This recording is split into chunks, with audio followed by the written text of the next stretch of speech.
feel that something is missing, even when surrounded by people.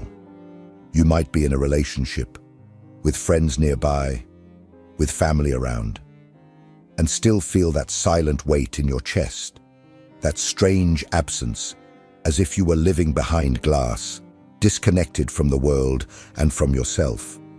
This is not weakness. This is not common neediness. This is a deep sign, a muffled cry from your psyche trying to alert you. You are distant from your own soul. Carl Jung called this inner emptiness, a kind of silent existential crisis that plagues the modern individual. He said that many of his patients did not show obvious clinical symptoms, but suffered from something more subtle and devastating: the loss of meaning, the collapse of connection with the inner symbolic world. And this inevitably reflects in your relationships. Because when you disconnect from yourself, you start to expect the other to fill the void you refuse to acknowledge. That's why bonds today seem so fragile, so easy to break, so full of frustrated expectations. People come together carrying needs they do not admit, projecting onto others what they lack internally. And when the other does not fulfill that role, when they do not heal the wound, do not fill the hole, do not meet the unconscious expectation, frustration, distance, and pain arise. The relationship collapses. But what crumbled there was not love. It was the fantasy. And this pattern repeats itself. You jump from relationship to relationship, or live within one that seems sterile, trying to reignite something that was never truly there. The problem is not with the people who crossed your path. It lies in what you have yet to recognize within yourself. It is in the shadow you have not integrated, in the inner feminine you reject, in the unconscious masculine you project. It is in your soul, forgotten and suffocated by a life that only looks outward. This video will not give you an easy answer, because there is no easy answer to such a deep question. But it can show you the path Jung proposed, the way back inside.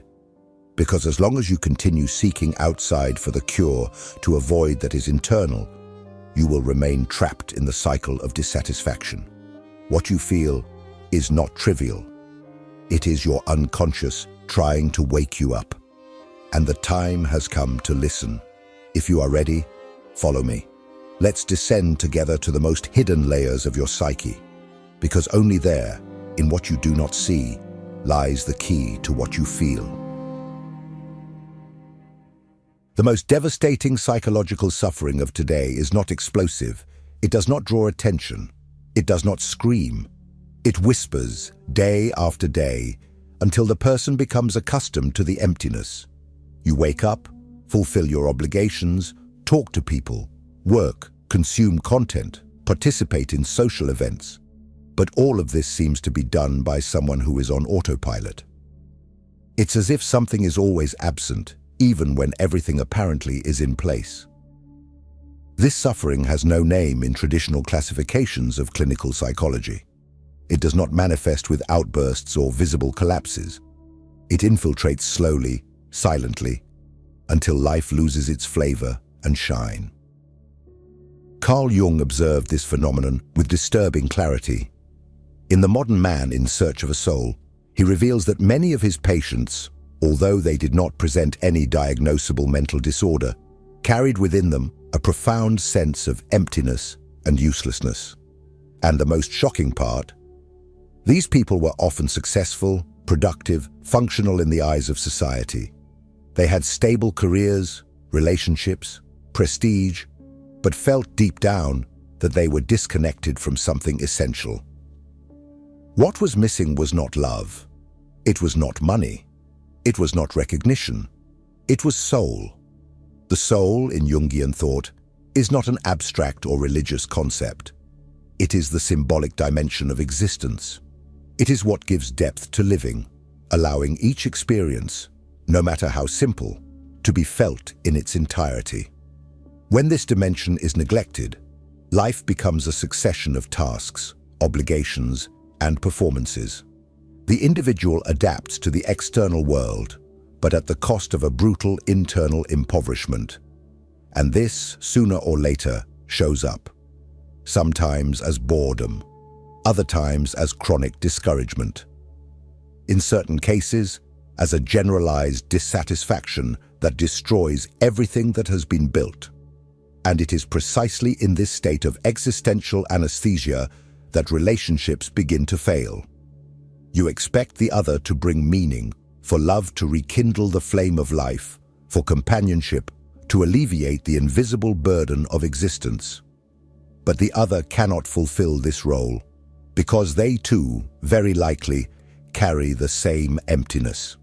And the encounter between two beings disconnected from their own soul inevitably generates frustration, conflict, and abandonment. Modern society, by prioritizing having over being, has cut the bridge between the individual and their inner world. We reward performance, productivity, image, but ignore the subtle calls of the soul, dreams, symbols, intuitions, nameless discomforts. And the more we deny this side, the louder it screams. And this scream appears where we expose ourselves the most, in relationships. But this emotional collapse you feel is not the end. It is the beginning, because it carries an invitation to look within. And for that, we need to understand how relationships are, in fact, living mirrors of our internal fragmentation. This is what we will explore in the next part. If this content is making sense to you, click the subscribe button and subscribe to the channel. Thank you for your support. Human relationships, no matter how real and intense they may seem, often amount to mere psychic enactments. When you enter a bond carrying parts of yourself that you have yet to recognize, what you do not want to see in yourself ends up being projected onto the other. You think you are falling in love with someone, but in reality, you are falling in love with an internal reflection that has never been integrated. You believe you are hating someone else's attitude, when in fact, you are coming into contact with a shadow that has always been repressed within you. This is not cheap romanticism. It is deep psychology. Carl Jung warns us that most relationships are built on unconscious projections.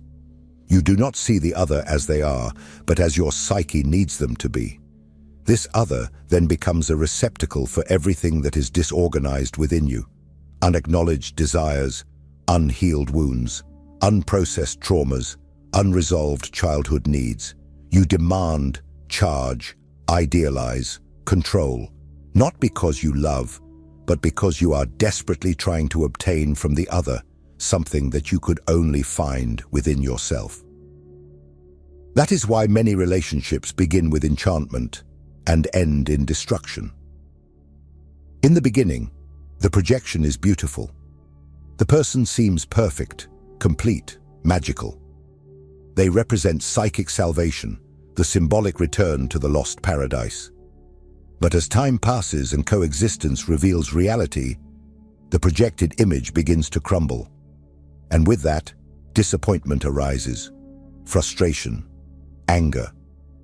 You wonder, how has this person changed so much?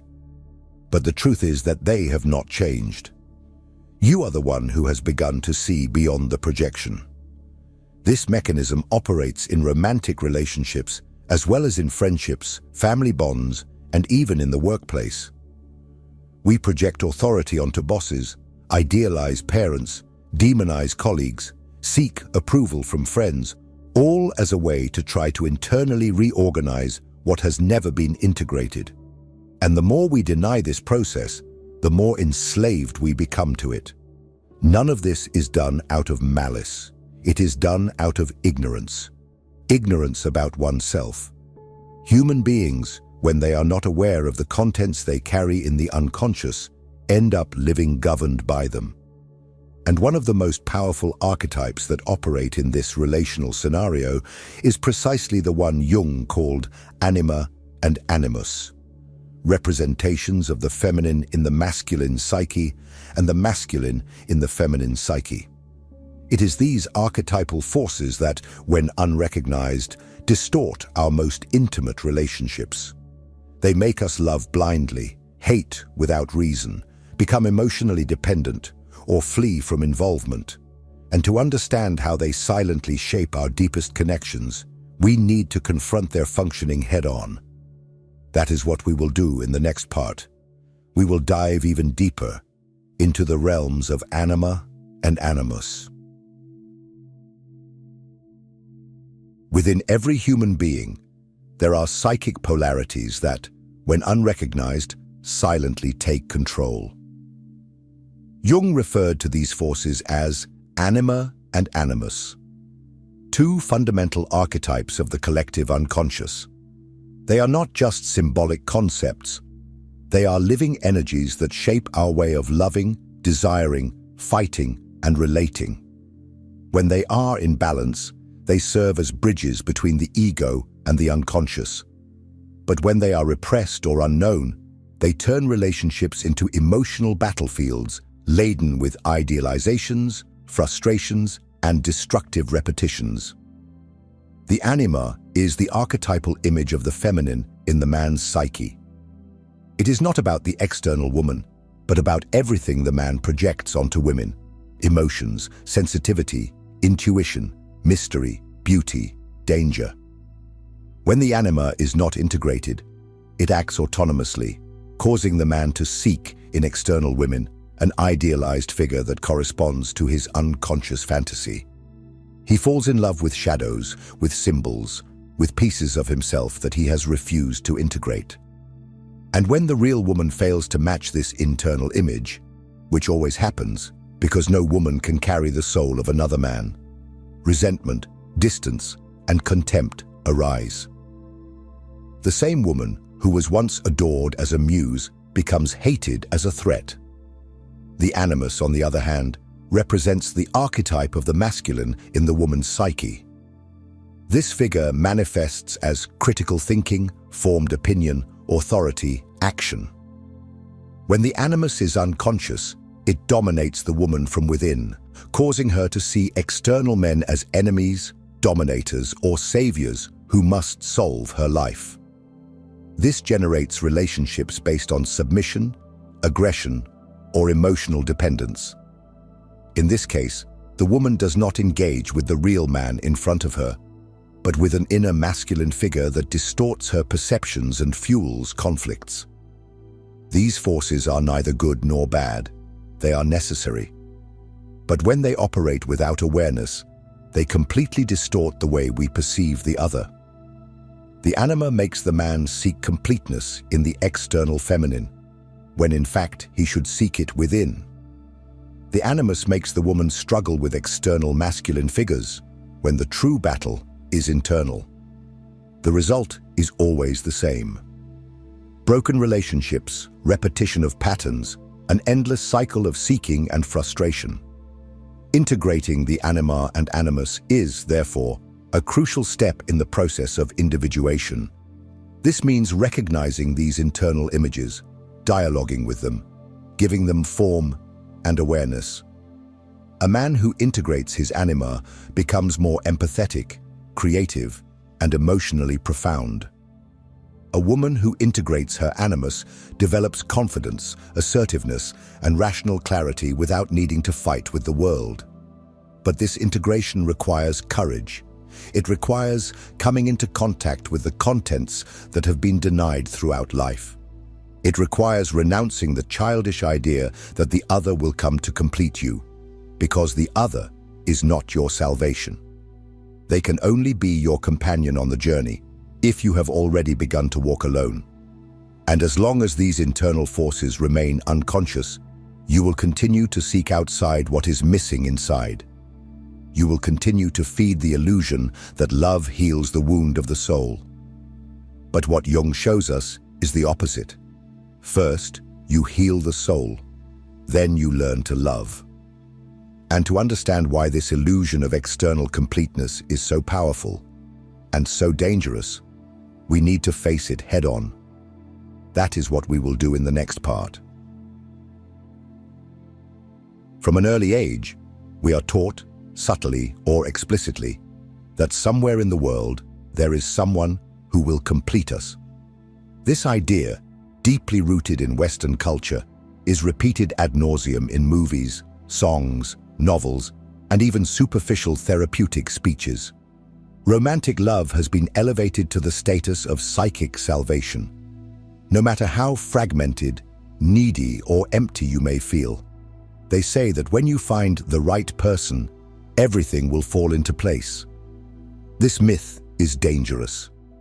It feeds a childish fantasy that healing lies outside of us, that the other will come as a redeeming hero or heroine, willing to rescue us from ourselves. Carl Jung unmasked this illusion with brutal honesty.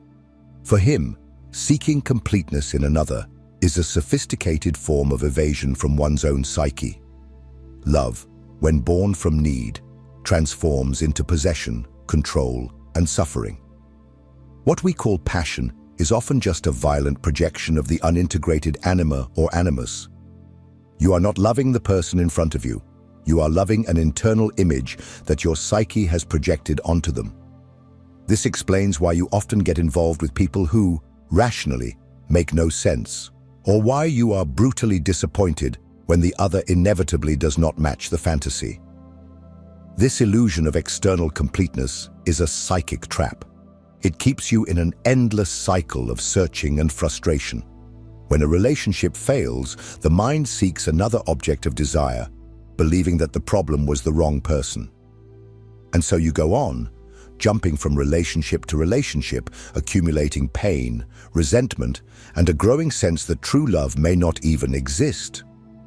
But love has not failed you. You have confused it with healing. Jung said that every projection is an opportunity for growth. When you are disappointed with the other, it is your psyche returning what you tried to cast out. It is the unconscious saying, "Look within." The emptiness you feel will not be filled by anyone, neither by the ideal partner, nor by the perfect lover, nor by momentary connections masked as depth. No human being has the obligation, nor the capacity, to heal your internal split. True completeness is a state of consciousness. It arises from the integration of opposites within oneself: reason and emotion, strength and vulnerability, light and shadow, anima and animus. When this happens, the other ceases to be a remedy and becomes a mirror, someone with whom you share the journey, not someone who walks for you. But this journey is not linear. It requires facing oneself. It demands crossing the desert of one's own soul, without guarantees, without external promises. And the name of this path, in Jungian psychology, is individuation. The process by which you stop seeking in the other what you can only find within yourself. It is the transition from love need to love consciousness. In the next part, we will dive deep into this symbolic journey that Jung called individuation, the path that leads from fragmentation to wholeness, a profound, painful, and at the same time, liberating process. The only real route to transform your relationships and, above all, your own existence. If what you're hearing resonates with you, you'll find real value in my ebook, Beyond the Shadow. It breaks down Jung's core ideas and gives you tools to understand yourself more deeply. Link is in the pinned comment. You have spent your entire life trying to fit in, trying to be good enough for others, trying to meet family expectations, trying to find a safe place within unstable relationships. And in the midst of all this, you lost touch with the one thing that could truly sustain you: your soul. Jung shows us that as long as we remain focused only outward, seeking recognition, love, security, and validation, we will live disconnected from the totality of our being. True transformation begins when you turn your gaze inward, when you stop running away from yourself and start the process of individuation. Individuation is not self-help. It is not a quick fix. It is not about becoming your best version in the eyes of the world. It is a symbolic, deep, and painful journey towards reconciliation with everything you have repressed, denied, or feared within yourself. It is the path back to wholeness. A return not to what you want to be, but to what you are in all your complexity. During individuation, you are called to integrate the fragmented aspects of the psyche, the ego with the unconscious, the persona with the shadow, the inner masculine with the inner feminine. Each step in this process requires confronting uncomfortable truths, your contradictions, your rejected impulses, your repressed emotions, your unprocessed traumas. It is in this dive that you find what truly moves you, and also what silently sabotages you. It is in this journey that the anima and animus lose the power to project fantasies onto others and begin to function as internal guides. The shadow, once feared, becomes a source of power, and the ego, once inflated or fragile, learns to dialogue with the deeper layers of the soul. This is the turning point, when you stop blaming the world or others for your suffering and begin to understand that healing can only come from within. And most importantly, when you start to relate not from a place of lack, but from a place of wholeness. This changes everything, because you no longer need the other to feel alive, seen, or loved. You have already found within yourself what you were desperately seeking outside. Relationships cease to be attempts at salvation and become spaces of truth, encounters between two whole beings, self-aware, willing to grow together, and not to devour each other. But to walk this path, maturity is required. It is necessary to abandon the comfort of illusion and face the discomfort of authenticity. It is necessary to accept that the other will not come to save you, and that this, contrary to what it seems, is a liberation. Now that you understand the depth of this process, it is time to face the hardest truth of all. As long as you run away from yourself, no relationship will work. No love will be enough. No company will suffice. And it is precisely this truth that we will reveal, without anesthesia, in the final part of this journey. There comes a moment when you need to face the reality you've tried to avoid your whole life. No matter how much someone loves you, no matter how hard you try to keep a relationship alive, no matter how much you idealize the other, no relationship, no matter how intense or sincere, will save you from yourself. This is a harsh but liberating truth, because as long as you are still looking for salvation in someone else's love, you will remain trapped in a cycle of expectation and frustration that drains the soul. The healing you seek is not in the other, it is in you. It is in the moment you sit with yourself and stop running away. It is in the time you face the inner silence without needing to distract yourself. It is in the instant you look at your own shadow and decide not to project it onto anyone else anymore. From there, everything begins to change. Not from the outside in, but from the inside out. Relationships are not the problem. They are the mirror. They reveal, with surgical precision, what is misaligned within your psyche. When you feel invisible in a relationship, perhaps you are blind to yourself. When you feel that the other does not listen to you, it may be because you haven't listened to your own soul for years. When you are repeatedly disappointed, perhaps you are expecting someone to play a role that only you can fulfill. The good news is that you no longer need to remain trapped in this cycle. The process of individuation, the journey of becoming whole, has already begun when you decided to stop and listen to this message. This, in itself, is a sign that something within you no longer wants to live anesthetized. It no longer wants to repeat the same mistakes. It wants to awaken. But awakening hurts. It requires courage to let go of comforting illusions. It requires commitment to the truth, even when it dismantles all the fantasies you've built about love, about the other, about yourself. The emptiness you feel is not a punishment. It is a call to descend into the deeper layers of your psyche and reclaim what has been lost, your soul. When you make this move, when you stop seeking completeness outside and start cultivating it within, something changes. Deeply, you begin to attract connections that do not require you to be half of anything. You draw closer to people who do not come to fill you, but to overflow with you. You finally learn to love, not from neediness, but from presence.